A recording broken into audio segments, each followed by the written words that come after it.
तो गाइस कैसे हैं आप सब लोग। ब्लीडिंग फेट के एपिसोड 56 के साथ हाजिर होते हैं। इस एपिसोड की शुरुआत में हमारा यंग म्योंग जो होता है अपने साथियों के साथ सिचुआन के उस प्रोविंस सिमुआ हाल में पहुंच जाता है, जहां पर सभी लोग पहले से खड़े होते हैं। वो सभी लोग जहां पर आने वाले यंग मास्टर्स को देख रहे होते हैं। बहुत सारी न्यू फैमिलीज के यंग मास्टर जहां पर आने वाले हैं। तो जब हमारा यंग म्योंग वहां पर पहुंचता है तो उसे देखने के बाद काफी हैरान होते हैं और कहते हैं कि ये क्या, ये लड़का कौन है। उनमें से दो लड़के वहां पर खड़े होते हैं। एक कहता है जरा देखो तो सही, क्या तुम उस लड़के को देख रहे हो? मुझे लगता है कि वो किसी फैमिली का बिगड़ा हुआ नवाबजादा है, यानी कि यंग मास्टर है, जो अपने साथ सिर्फ और सिर्फ दो लड़कियां लेकर आया है। उसकी नौकरानी भी लड़की है और साथ ही उसकी गार्ड भी लड़की है, यानी कि ये कोई ठरकी लगता है। दूसरा लड़का उसे कहता है कि हाँ मुझे भी ऐसा ही लगता है। मुझे लगता है कि ये ठरकी जो है किसी काम का नहीं होगा, सिर्फ और सिर्फ मीटिंग को अटेंड करने के लिए है। इसकी मार्शल आर्ट्स की प्रोविंस भी बहुत ज्यादा कम होगी। पता नहीं इसकी फैमिली ने इस लड़के को यहाँ पर भेजा ही क्यों होगा, क्योंकि इस बार तो यहाँ पर कंपटीशन होने वाला है और कंपटीशन में इस जैसे ठरकी की तो कोई जगह ही नहीं है। पहले वाला उसे कहता है कि हाँ तुमने बिल्कुल ठीक कहा, लेकिन यहाँ पर देखो तो सही, सभी लड़कियां उसे देखने के बाद इस तरह से क्यों रिएक्ट कर रही हैं।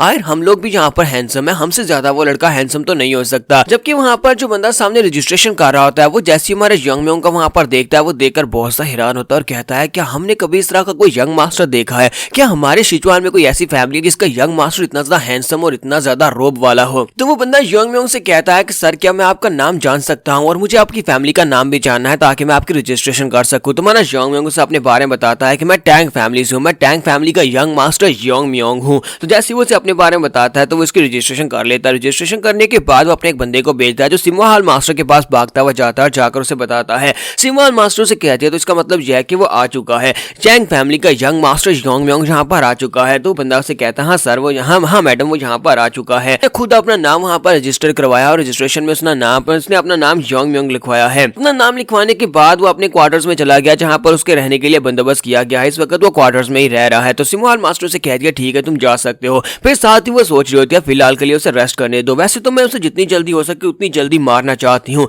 लेकिन मैं यहाँ पर फिलहाल उसे मार नहीं सकती। और इसी के साथ वो अपनी कहानी सुनाती है। जब वो अपनी कहानी सुनाती है तो उस वक्त सिमुआ हाल मास्टर जो थी वो इतनी पावरफुल नहीं थी, बस एक कमजोर सी कंकूबाइन हुआ करती थी। और वो जंगल में उसके ऊपर बैंडेट्स अटैक करते हैं तो वहां पर मास्टर माकिनो जो होते हैं उस वक्त काफी ज्यादा यंग थे, वो उसे बचाते हैं और कहते हैं कि लड़की तुम यहाँ पर क्या कर रही हो? तुम्हें नहीं पता कि जंगल कितना ज्यादा खतरनाक हो सकता है, लोग तुम्हारा रेप कर सकते हैं, तुम्हें यहाँ पर अकेले नहीं आना चाहिए। तो उन बैंडेट्स को मारने के बाद वो यहाँ पर सिमुआ हाल मास्टर को बचाता है। उससे पूछता है कहीं तुम्हें कोई चोट वगैरह तो नहीं लगी? तो सिमुआ हाल मास्टर कहती है कि पहली बार उस दिन मैंने माकिनो को देखा था। माकिनो एक बहुत ही डैशिंग और यंग मैन था और मैं वहां तक माकिनो तक कैसे पहुंची थी? असल में मैं इससे पहले हाई रैंक के ऑफिशियल जनरल की एक कंकूबाइन हुआ करती थी, यानी कि रात उसके साथ बिताया करती थी। हालांकि मुझे ये काम बिल्कुल ही पसंद नहीं था, लेकिन वो जनरल हर रोज मेरे साथ मजे करता और उसके बाद वो मुझे मारता पीटता भी था। लेकिन वो बंदा जो था उसे मार्शल आर्ट्स का बहुत ज्यादा शौक था, इसी वजह से उसने आसपास से बहुत सारी मार्शल आर्ट्स की टेक्निक्स और बुक्स को इकट्ठा किया हुआ था। एक दिन अचानक पता नहीं उसे क्या हुआ, उसे दिल का दौरा पड़ा या फिर किसी बीमारी की वजह से वो अचानक मर गया। उस ऑफिसर के अचानक वहां पर से मरने की वजह से मुझे लगा कि मुझे भाग जाना क्यों चाहिए, क्योंकि सारे के सारे इल्जाम तो मेरे ऊपर ही आएगा।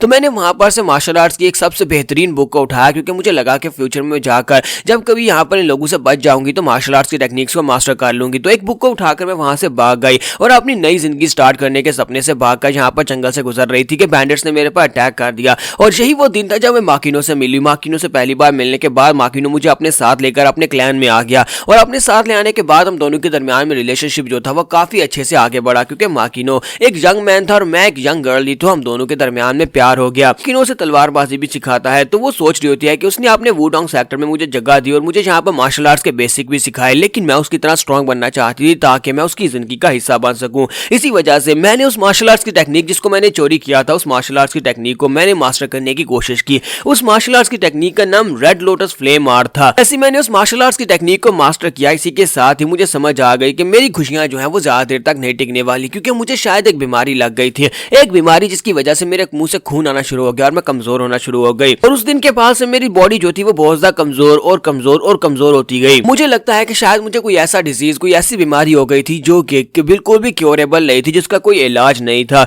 और जब मुझे ये समझ आ गई तो मुझे लगा कि माकिनो के साथ मुझे नहीं रहना चाहिए, क्योंकि वो तो बिल्कुल सेहतमंद है, कहीं मैं उसे भी बीमार ना कर दूं। तो मैंने माकिनो को बिना कुछ कहे छोड़ दिया। मैंने उसे कुछ भी नहीं बताया, जिसकी वजह से माकिनो भी काफी ज्यादा परेशान था। मैं उसे इस तरह छोड़कर जाना तो नहीं चाहती थी, लेकिन मैं उसे छोड़कर एक ऐसे हट में चली गई जो गांव जो काफी ज्यादा दूर था, उसके क्लैन से बहुत ज्यादा दूर, एक छोटे से गांव में एक छोटे से घर में जाकर अपनी बच्ची कुछ जिंदगी गुजार रही थी ताकि मैं मर जाऊं। के बाद काफी साल गुजरने के बाद मुझे पता चला कि माकिनो ने ब्लैक डेथ अलायंस को ज्वाइन किया यार ब्लैक डेथ अलायंस को ज्वाइन करने के बाद वो अपने एक ग्रुप जिसको डार्क मून स्वर्ड सेक्टर कहते हैं उसका लीडर बन चुका है। और ये बात सुनने के बाद मैं काफी ज्यादा खुश हो रही थी क्योंकि वो पावरफुल होता जा रहा था। लेकिन मैं जहाँ पर बिस्तर के ऊपर पड़ी थी और मरने का इंतजार कर रही थी, मेरी बॉडी के अंदर मुझे दर्द महसूस होता और इस वक्त मुझे सिर्फ और सिर्फ यही चाहिए था कि मैं मर जाऊं, लेकिन मैं मर भी नहीं रही थी क्योंकि मैं मरने से पहले सिर्फ और सिर्फ एक बार आखिरी बार माकिनो को देखना चाहती थी। ये मेरी आखिरी ख्वाहिश थी कि मैं मरने से पहले एक बार माकिनो को देख लूं। और इसी के साथ ही वो अपनी आंखें बंद कर दिया। जब वो अपनी आंखें बंद कर दिया तो इसी के साथ ही माकिनो वहां पर पहुंच जाता है। माकिनो के साथ किलजून भी होता है। तो माकिनो वहां पर आता है और कहता है कि मिस जल्दी से अपनी आंखें खोलो, अपनी आंखें खोलो, देखो मैं यहाँ पर किसको अपने साथ लेकर आया हूँ। तुमसे एक बार कहा था ना कि मैं एक बंदे को जानता हूँ जो कि बहुत ही पावरफुल है